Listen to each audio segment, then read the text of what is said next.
microfone estava na testa, Eduardo aqui. Mas tá bom, tudo bem, faz parte.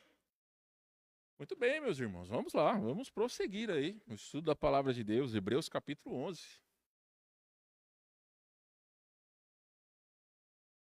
Eu já falei mais de uma vez, eu sei, eu sou bastante repetitivo, né? Eu gosto muito de biografias e estudar sobre os personagens da Bíblia. E Hebreus capítulo 11 nos proporciona esse privilégio de nós estudarmos aí a fundo aquilo que Deus tem falado através dos seus servos. Vamos então para o versículo de número 20. Hoje é apenas um versículo.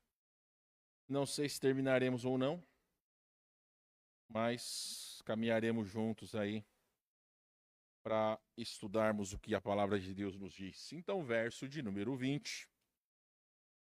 A palavra de Deus vai dizer que pela fé, igualmente Isaque abençoou a Jacó e a Esaú acerca de coisas que ainda estavam por vir. Baixe sua cabeça, feche seus olhos, vamos orar. Senhor, rendemos graças ao seu nome por sua bondade, graça e misericórdia. Obrigado, Senhor Deus, pelo privilégio de estarmos aqui reunidos esta noite. Abençoa teu povo, Senhor, abençoa aqueles que estão atentos à tua palavra. E eu oro para que haja um reavivamento em nossos corações, em nossa igreja, que haja o desejo de que nós possamos servi-lo, Senhor. E a única maneira de haver quebrantamento é se nós atentarmos e ouvirmos a tua palavra. Nós somos falhos, por vezes deixamos de ter vontade de servi-lo, mas é tão importante, Senhor Deus, estarmos com os ouvidos atentos. Então usa o teu servo, usa a tua palavra, o Santo Espírito, para desafiar os nossos corações. É o que nós pedimos em nome de Jesus. Amém. Então, nós vamos refletir hoje sobre a fé de Isaque, um dos patriarcas que, mesmo sem ver o cumprimento físico das promessas de Deus, ele confiou no Senhor para abençoar os seus filhos. Então, é interessante, meus irmãos, que aqui em Hebreus capítulo 11, o simples fato de abençoar os filhos foi um ato de fé. E para isso, é importante nós entendermos como esse ato de fé, até mesmo nos dias de hoje, pode abençoar as gerações vindouras. Primeiramente, meus irmãos, é importante destacar que o contexto dessa passagem está em Gênesis 27 e 28. Você posteriormente pode ler, para que nós possamos ganhar tempo, você posteriormente lê na sua casa. Mas, destacando alguns pontos principais do que o verso de número 20 fala, ele já começa dizendo que pela fé, igualmente Isaque abençoou. Fé em que sentido? É preciso entender que Isaque herdou de Abraão as promessas de Deus. Então, ele viu a fidelidade de Deus na vida do seu pai e, posteriormente, ele pôde abençoar os seus filhos. Então, pais, para nós, eu vejo que esse texto, ele ganha um significado ainda maior. Porque não adianta nós querermos que os nossos filhos sejam homens e mulheres de Deus, se eles não veem em nós a confiança de Deus, ou a confiança em Deus. Por vezes, nós tentamos fazer com que as crianças possam ver em nós pessoas de fé, mas a grande pergunta é a seguinte: se nós chamássemos todas as crianças à frente da igreja, todas elas, e nós pedíssemos para elas apontarem quem elas creem que são homens e mulheres de fé, ou talvez perguntar em quem você vê Jesus na vida, seria uma coisa interessante. Porque se a criança não apontar primeiramente para o seu pai ou sua mãe, algum problema muito sério tem. Nós em casa devemos ser os arautos da verdade, não só em palavras, mas principalmente em atitudes. dentro da igreja, as crianças precisam ver primeiramente no pastor, mas também em homens e mulheres, uma fé genuína. Porque, meus irmãos, existem muitas igrejas onde pessoas entram, sentam nos bancos, fazem o seu culto ou a sua obrigação e posteriormente vão embora. Não se vê qualquer tipo de mudança ou transformação. Então, quando nós falamos sobre abençoar a nova geração, a gente tem que entender que isso nos traz uma carga de responsabilidade. Nós estamos falando sobre termos pessoas de fé, que as pessoas possam ver em nós. E isso vai ver não só nas palavras, mas principalmente nas atitudes. Então, o fato de ver a fidelidade de Deus na vida do seu pai possibilitou que ele pudesse, Isaac pudesse abençoar os seus filhos, crendo em Deus que aquilo que ele estava abençoando os seus filhos iria de fato acontecer. Também, meus irmãos, é importante entender sobre a bênção como um ato de fé. Isaac abençoou Jacó e Esaú com a certeza de que Deus cumpriria o seu propósito. Agora, pense o seguinte: como era a família de Isaac e Rebeca? Como que era? Era uma família, como diria aí, né, um corinho aí do cantor cristão, essa família é muito unida e também muito ajustada, né? Será que a gente poderia usar isso para definir a família de Isaac? Não. Pelo contrário, era uma família que estava em pé de guerra. Eles tinham problemas seríssimos dentro do lar, aonde o pai preferia um filho e a mãe preferia outro filho.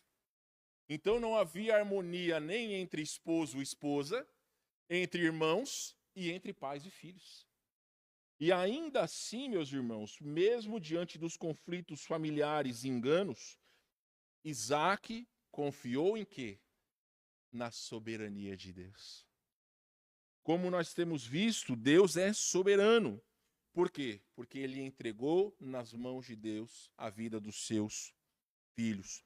Então, o que nós podemos colocar para nós como aplicação pessoal, primeiramente falando sobre esta fé, é que ela nos ensina a confiar nas promessas de Deus para o futuro, mesmo que nós não vejamos o cumprimento imediato das promessas. Pense o seguinte, meus irmãos, é muito interessante que quando você estuda a história da igreja, você vê milhares de pessoas que deram as suas vidas em prol do amor a Cristo. Só que interessante é que elas não visavam apenas o seu bem. Elas visavam primeiramente a glória de Deus, mas também de que forma aquela situação iria, de alguma forma, causar impacto na vida das outras pessoas. Tanto causou impacto que muitas frases usadas por aqueles grandes homens e mulheres de Deus ecoam até os dias de hoje. Existe um livro que não muitos cristãos conseguem ler até o final, chamado O Livro dos Mártires, de John Fox. Eu tenho ele aqui na minha biblioteca. E por que ele é difícil? Porque ele trata exatamente sobre o martírio de muitos cristãos. E quando você vê a maneira terrível com que muitos morreram queimados, muitos morreram jogados às feras, muitos realmente foram, como era no passado, algumas... claro, tem crianças aqui, não vou entrar muito em detalhe, mas se você pesquisar a maneira brutal com que pessoas morriam no passado, você fica espantado, tamanha era a crueldade. E muitos eram mortos pelo simples fato de que não negavam a sua fé. Eles não morriam por partidos políticos. Eles não brigavam por conta de política. Eles criam em Deus, a ponto de dar a sua vida. Então, meus irmãos, é importante que nós possamos mostrar a essa geração futura o que Deus significa para nós. Só que se você está aí e pensa, não, a responsabilidade é de cada pai e mãe zelar pela vida do seu filho, você está errado. A responsabilidade é de cada um de nós. Quando nós chegamos na igreja e não demonstramos para a nova geração a importância de estar aqui, eles veem em nós isso. As crianças conseguem enxergar aquelas pessoas que realmente têm prazer de estar na presença delas ou não. E muitas vezes nós tratamos as crianças com o maior desdém. Jesus ensinou o seguinte, que era melhor amarrar uma pedra no pescoço e se lançar no mar do que fazer mal a qualquer um dos seus pequeninos. Então o Salvador valorizou as crianças e hoje em dia muitas pessoas não dão o valor devido às crianças. Muitas estão sofrendo por conta dessa sociedade doente que nós temos. Muitos fecham os olhos para situações que ocorrem hoje em dia, mas infelizmente crianças não conseguem se defender. E no que diz respeito às crianças da nossa igreja, elas precisam crescer amando a Jesus. Porque quando elas forem bombardeadas, quando nós pais não estivermos ao lado delas, elas poderão se defender pela palavra de Deus, com o Espírito Santo lhes guiando e lhes sendo o protetor nos momentos de dificuldade. Agora, uma coisa que hoje em dia não se tem tanto valor quanto no passado é o poder da bênção paterna. Algumas pessoas ainda têm o costume de pedir bênção aos seus pais ou avós. Eu confesso a vocês que eu pedi a bênção para minha avó, mas para os meus pais eu não peço. Aí você fala, por quê? Não sei. Eu estava pensando isso, estudando para pregar hoje. E eu não vou ser hipócrita de dizer para vocês. Eu simplesmente não sei. Mas é importante nós entendermos que naquela época, e em Gênesis 27 mostra Isaac abençoando Esaú e Jacó, a bênção de um pai tinha grande valor, pois era como uma transmissão espiritual de proteção, provisão e destino. Então eles criam piamente que aquilo era um agir de Deus na bênção dos pais para os seus filhos. E aqui nós vemos, e não só nessa situação, mas em outras situações também, o pai abençoando os seus filhos. E nós podemos enxergar que nessa bênção de Isaac, você, como eu disse, fica responsável para ler Gênesis 27, 28, ao abençoar Jacó e Esaú, Isaac estava reafirmando a promessa feita a Abraão. Qual que foi a promessa feita a Abraão? Abre lá, Gênesis capítulo 12, versos de 1 a 3. Alguém leia para nós, por gentileza. Gênesis capítulo 12, versos de 1 a 3. Leia em voz alta, por favor, com os ventiladores ligados. Eles acabam abafando bastante o som. Pode ler, Esther.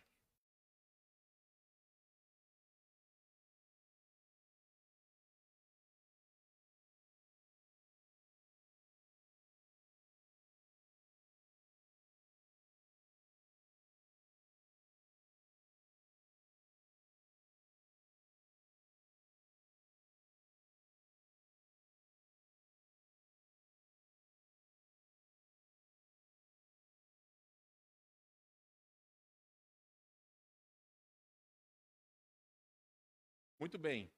Vá para Gênesis 27, por favor.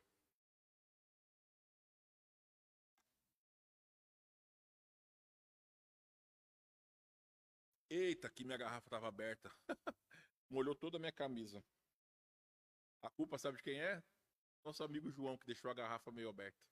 Obrigado, João. Na filmagem, na transmissão, vai ficar lindo. O pessoal acha que o pastor tá babando aí. Não, a garrafa estava aberta. Mas o João, ele me ajudou, não é culpa dele, não, ele não viu. Eu acho. Brincadeiras à parte, vamos continuar. Gênesis 27, verso de número 27. Vamos pegar o contexto. Ele se chegou e o beijou, então o pai aspirou o cheiro da roupa dele e o abençoou e disse: Eis que o cheiro do meu filho é como o cheiro do campo que o Senhor abençoou. Deus te deu orvalho do céu e da exuberância da terra e fartura de trigo e de mosto. Sirvam-te povos e nações te reverenciem.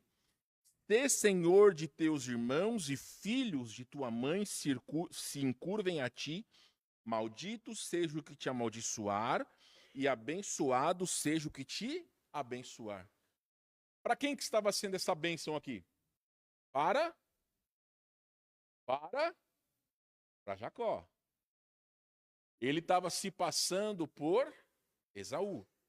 Mas faça uma conexão daquilo que Deus disse a Abraão. Em ti serão benditas todas as famílias da terra. Ele seria pai de muitas nações. E é exatamente isso que Deus, por meio de Isaac, estava repetindo para o seu filho Jacó. Então note, meus irmãos, como a promessa de Deus, ela não falhou. Ela não falha. Então Deus usou a bênção de Abraão, posteriormente sendo repassada aos seus filhos. Então, meus irmãos queridos, é importante que todos nós entendamos que a bênção de Isaac não era somente para o presente, a bênção também era para o futuro, pensando em como seria os descendentes de Jacó. Em Provérbios 18, 21, se você quiser, você pode abrir, mas eu já lerei, tá? Vai dizer que a língua tem poder sobre a vida e sobre a morte. Então, meus irmãos, o que isso nos faz lembrar? Que as nossas orações, elas têm poder. O que Tiago fala? Muito pode por sua eficiência o quê? O quê, meus irmãos? A súplica do justo. Irmão Salomão, no domingo, chamou a atenção do nosso povo pela importância do culto de oração. Nós que procuramos orar todos os dias, nós precisamos lembrar que as nossas orações são poderosas. O que pode mudar o mundo não é o voto, são as nossas orações. O que pode mudar a nossa igreja são as nossas orações. Não é um povo mais rico financeiramente. Não é um povo que tenha tempo de servir. Mas é um povo que entende que a sua riqueza está em servir ao Senhor. Então, quando nós entendermos que a nossa maior riqueza está em Deus, a nossa perspectiva vai mudar. Por quê? Porque não vai existir nada mais importante do que servir ao Senhor.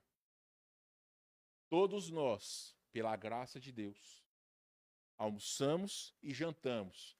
Eu digo almoçamos e jantamos porque eu não tomo café, mas usando aí boa parte de vocês tomam um café da manhã, toma lá o desjejum, almoça, café da tarde e tantas outras refeições pela graça de Deus. E nós sabemos que o nosso corpo definha se nós não nos alimentarmos. Mas na questão da oração, meus irmãos, muitos crentes estão anêmicos espiritualmente, porque não entendem a importância de uma vida de oração. É claro que nós entendemos e falamos, já explicamos que não há julgamentos daqueles que não estão no culto, porque as pessoas que não vêm à igreja, elas prestarão contas diante de Deus. Sejam pelas dificuldades de saúde, de deslocamento, ou até mesmo aqueles que só Deus sabe, que não estão aqui porque não querem. Então não cabe a nós o julgamento. Cabe a nós servir a Deus. Antes de olhar para o irmão, eu preciso olhar para mim.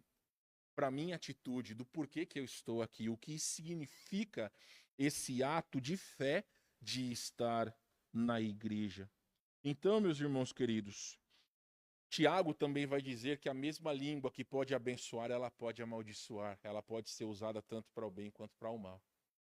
Agora é uma bênção quando nós podemos orar com os nossos filhos, quando nós podemos dizer Deus te abençoe, Deus te guarde, Deus te proteja.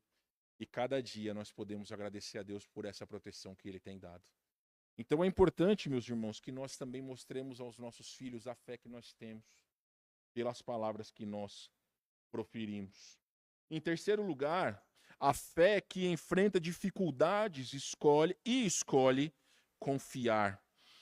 Em Gênesis 25, 33, eu não sei se você está lá, mas eu estou aqui em Gênesis, eu posso ler.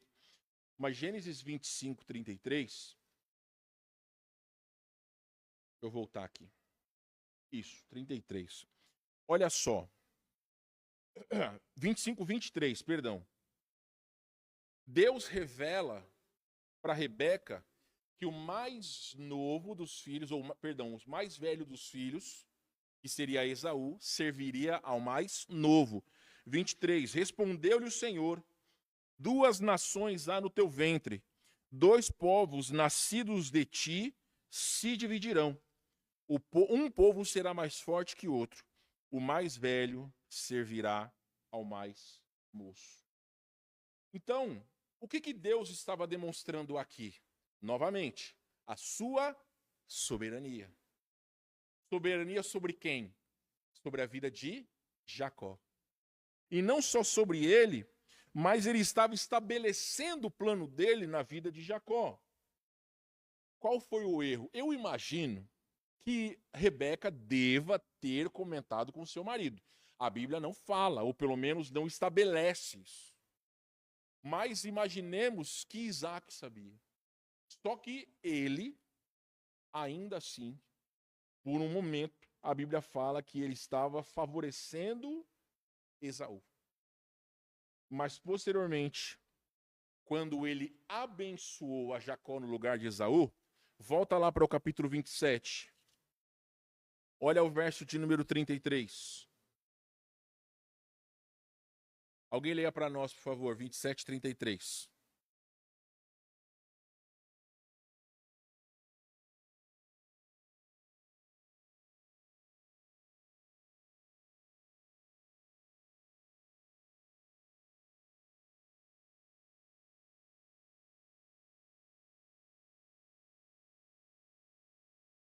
Então, meus irmãos, o que aqui a palavra de Deus estabelece é que mesmo enganado, ele confiou no propósito de Deus e seguiu segundo aquilo que Deus havia estabelecido. Isso nos mostra, meus irmãos, que em todas as coisas Deus tem um propósito. Isso vai de encontro àquilo que nós já temos visto anteriormente em várias situações. Romanos 8, 28. Todas as coisas cooperam para o bem daqueles que amam a Deus. Então, até mesmo nas coisas ruins, nos enganos, nos problemas em família, Deus ainda usa as coisas para o seu propósito. Nós é que não entendemos. Nós é que achamos que as coisas precisam estar da maneira com que nós queremos para poder servir a Deus. Aqueles homens que queriam servir a Jesus, mas arrumavam desculpas, eles calçam os sapatos de muitos irmãos hoje em dia, que começam a arrumar desculpas, deixando de servir a Deus.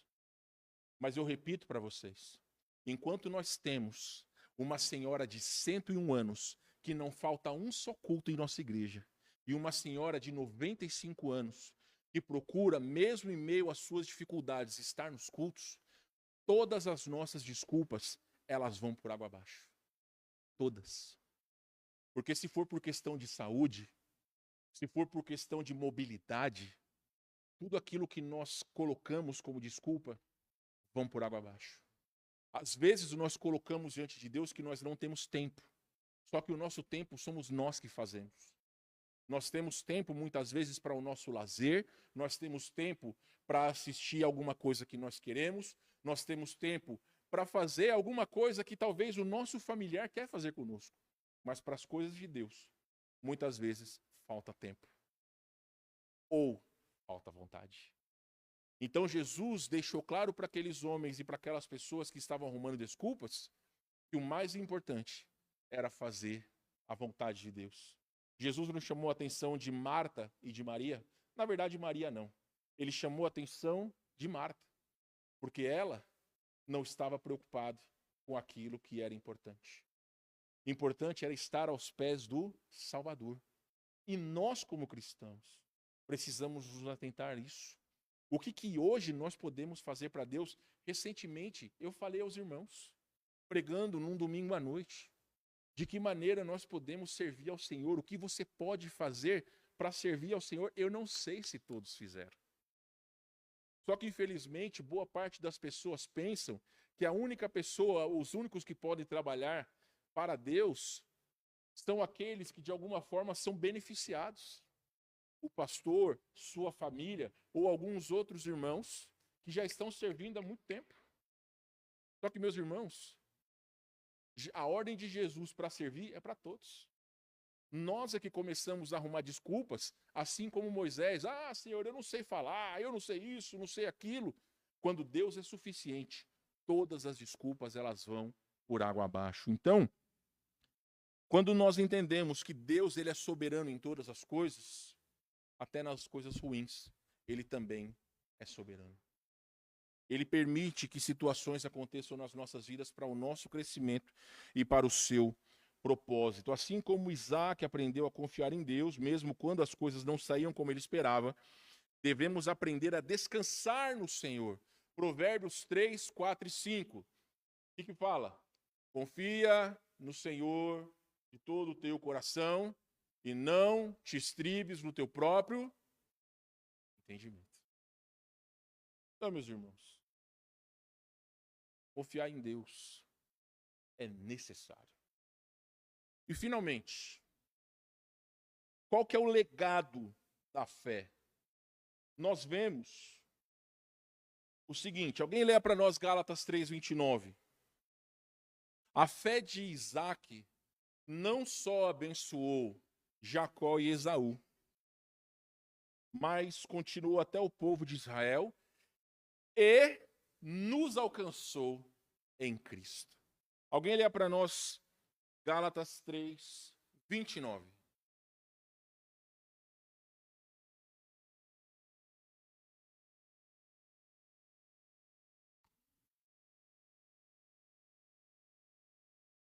Nós somos descendentes de Abraão, herdeiros da promessa. Qual é a promessa? Em ti serão benditas todas as famílias da terra. Aqueles que creem em Cristo são benditos. Cristo veio da semente de Abraão. Então nós somos também abençoados pela fé de Abraão. Vamos pensar o seguinte. Hoje, nós como igreja, somos abençoados pela fé de um casal. Um ainda está conosco, aguardando a chamada do Pai. A sua metade já está com Deus, nosso querido pastor Roger e nossa irmã Shera. Se eles não quisessem ouvir o chamado celestial, será que existiria a Igreja Batista Fundamental no bairro da Tristeza? Será, meus irmãos? Então notem como duas pessoas, impactaram a vida de talvez milhares de pessoas, porque essa igreja tem 36 anos. Será que Deus não pode usar a sua ou a minha fé, ou a fé da minha família, para abençoar outras centenas ou milhares de pessoas? Notem como a nossa preguiça de servir a Deus impacta negativamente a vida de outras pessoas. A nossa falta de temor a Deus, a nossa falta de vontade de falar de Deus, impede pessoas de chegarem a Cristo. Sair da nossa zona de conforto impede que pessoas possam chegar a Deus. Entenda o seguinte, meus irmãos. Qualquer pessoa que sabe alguma coisa, que tem algum talento num instrumento ou num trabalho, uma cozinheira, uma pessoa que trabalha com, sei lá, com construção, uma pessoa que trabalha com computador, uma pessoa que trabalha com saúde, enfim. Para que nós tenhamos excelência na nossa profissão, o que nós precisamos? O quê? Nós precisamos de empenho. Ou você vai se matar de estudar, vai colocar a mão na massa, porque é só o tempo que vai lhe dar experiência. Na vida cristã, nós só teremos vontade de trabalhar para Deus se nós trabalharmos para Deus. Enquanto nós ficarmos sentados aguardando ter vontade, nada vai acontecer. Nada vai acontecer.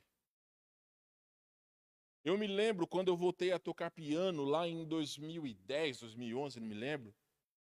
Eu sabia poucos hinos do Voz de Melodia.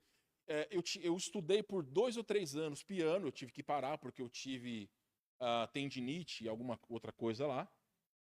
E aí a necessidade fez o pianista. A dona Ana do pastor Martins já não estava mais todos os cultos aqui, então eu precisei voltar a tocar. Só que eu tocava poucos hinos. Hoje nós temos aqui, 10 hinários. Eu não sei todos, mas eu sei uma boa parcela. Sabe por quê? Esforço. Por que quase todos os cultos a gente aprende um hino novo? Por quê? Porque senão, meus irmãos, a gente ia ficar só cantando os mesmos hinos sempre. Só cantando os mesmos hinos sempre. Então é importante que nós possamos aprender coisas novas. É isso que está sendo passado a vocês. Nós precisamos aplicar as nossas vidas em servir. Eu não tenho vontade de ler. Você não tem vontade de ler porque você não lê. É óbvio. Eu não tenho vontade de orar. Você não tem vontade de orar porque você não ora. É óbvio. Eu não tenho vontade de servir. Você não tem vontade de servir porque você não serve. É óbvio. Porque, meus irmãos, oportunidade para servir nós temos várias. Agora, se você só quer aquele serviço vistoso, faça o favor para mim e para você. Não sirva. Porque servir por vaidade não tem valor nenhum. O importante é um coração disposto a servir naquilo que seja. Você vê lá um papel fora do lugar, joga no lixo, ou coloca no lugar, ou ajuda no que for necessário. Isso é serviço a Deus. E como é que nós podemos aplicar as nossas vidas para a nova geração? Salmo 145:4, nós já estamos terminando.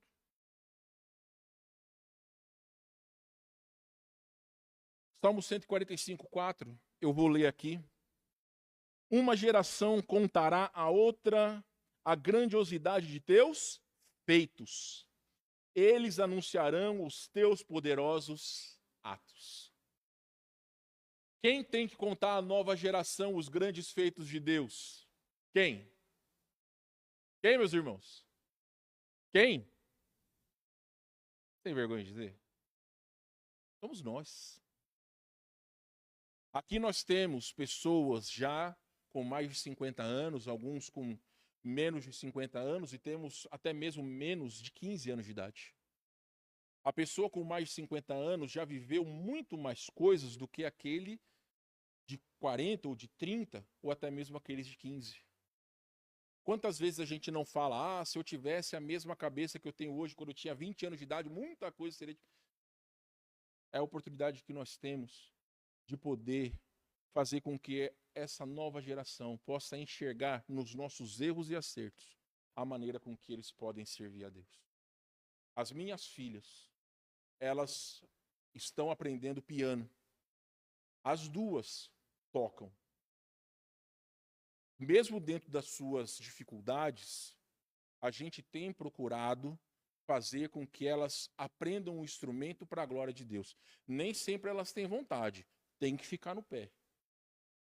Mas é importante para quê? Para que elas possam servir a Deus. Se um dia elas quiserem pegar o dom ou o talento que elas têm e que nós tanto suamos junto com os avós delas que pagam as aulas, se um dia elas quiserem desistir, a nossa parte nós fizemos. Elas prestarão contas a Deus. Mas nós, como pais, ensinamos que elas precisam ter o seu talento para servir a Deus. Não é só no piano. Mas nós precisamos ensinar os nossos filhos a serem pessoas que amam a palavra de Deus. Não adianta, e elas, as duas estão aqui. Diariamente nós perguntamos, já leu sua Bíblia? Já orou? Vai perguntar para elas se elas só me veem fazendo nada em casa. Pergunta para elas se elas não veem o pai ou a mãe lendo a Bíblia. Pergunta para elas se elas não veem nós orando. Porque senão as nossas palavras não têm valor nenhum. Ah, pastor, mas você é pastor, né? Não interessa, meus irmãos. Isso aí é só desculpa. Isso aí é só desculpa. Isso não me faz melhor do que ninguém. Pelo contrário, a quem muito é dado, muito vai ser requerido. Então, o meu incentivo aos irmãos é que nós possamos contar às novas gerações as grandes coisas que Deus tem feito a nós, crendo naquilo que Deus fará através delas, num futuro que só Deus sabe, o dia que Jesus vai nos chamar. Mas nós precisamos viver essa fé que nós temos. Foi exatamente essa fé que o capítulo 11 nos fala. Pela fé, igualmente, Isaac abençoou a Jacó e a Esaú acerca das coisas que ainda estavam para vir. E nossos filhos vejam em nós, que as nossas crianças vejam em todos nós, os homens e mulheres de Deus, de fé, que amam ao Senhor. E não só as crianças, mas os jovens, os adolescentes. Vejam em nós, mesmo nas dificuldades que nós temos nos nossos casamentos, que vale a pena. Muito jovem, às vezes, não quer nem casar porque vê que os casais da igreja, muitos, vivem uma vida de mentiras. E nós não podemos mostrar isso para essa geração. Então, meus irmãos, que Deus possa nos abençoar, que realmente possamos confiar em Deus, abençoar essa nova geração, para que também eles possam confiar em Deus. Baixe sua cabeça, feche seus olhos, vamos orar. Senhor, usa as nossas vidas, as nossas experiências, tanto as boas quanto ruins, para que o seu nome seja exaltado, para que as suas maravilhas e até mesmo, ó Deus, as lutas que nós temos, sejam colocadas diante da nova geração, para que possamos mostrar a sua fidelidade, porque o Senhor não nos abandona.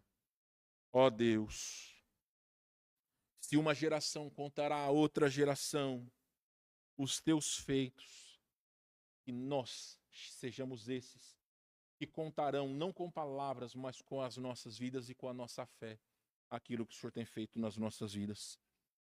Fala o coração deste povo. Reanima-nos, Senhor Deus, reaviva-nos para a honra e glória do teu nome. É o que nós pedimos em nome de Jesus. Amém.